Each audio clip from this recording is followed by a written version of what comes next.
트럼프 대통령이 이렇게 승복을 안 하는 건 기다리고 있는 여러 법적 분쟁 때문이라는 분석도 나오고 있습니다. 정재윤 기자와 짚어보겠습니다.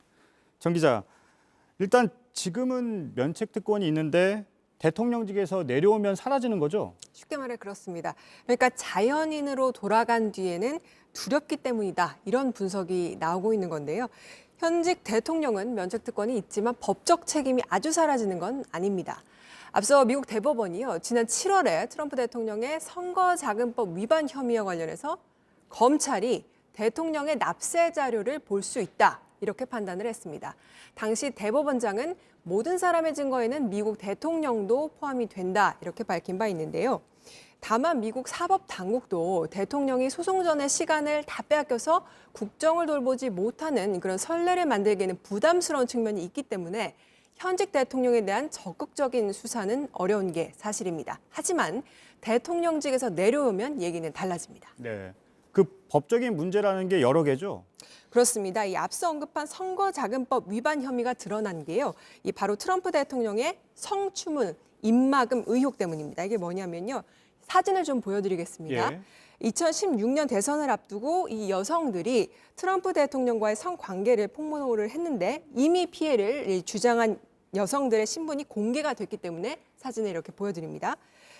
트럼프 대통령의 옛 집사인 마이클 코언이라는 이 사람이 여성들의 입을 막기 위해서 돈을 건넸다라는 게 수사의 골자입니다. 그런데요, 돈의 출처를 좀 들여다보니까 트럼프 대통령의 금융, 납세, 보험 사기 의혹으로까지 수사가 번지기 시작한 겁니다. 네, 결국 보면은 성추문 또 여기에 대해서 탈세 의혹까지 지금 수사 선상에 있는 거네요. 그런데 그게 다가 아닙니다. 예. 지난해 6월에는 잡지 엘르 칼럼니스트였던 이진 캐럴이라는 여성도 본인이 과거에 트럼프 대통령에게 성폭행을 당했다라고 폭로를 했는데요. 그 뒤에 트럼프 대통령이 반박을 하면서 이 여성이 자신의 명예가 또 훼손됐다라면서 고소를 했습니다. 잠시 들어보시죠. 예. I love that. I am so glad I am not his type. I am so glad. 네. 네. 그러면 백악관을 떠나면 바로 수사가 시작됩니까? 기소될 가능성 충분히 있습니다. 일각에서는 트럼프 대통령이 닉슨 모델을 따라갈 수도 있다 이렇게 전망을 하기도 하는데요. 워터게이트 사건으로 사임한 리처드 닉슨 전 대통령이 사면을 통해서 법적 처벌을 면했지 않습니까? 그렇듯이 트럼프 대통령이 승복을 최대한 미룬 뒤에 바이든 당선인과의 어떤 정치적 타협을 통해서 빠져나올 구멍을 찾아볼 수 있다는 그런 전망도 나오고 있는 겁니다. 네.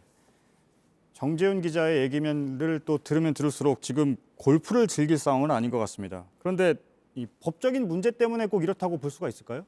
꼭 그렇게만 볼 수는 없는 게요. 이 백악관 전 비서실장이요. 트럼프 대통령이 이번에 지면 2024년에 다시 대선에 도전할 거다. 이렇게 예. 전망을 하기도 했습니다.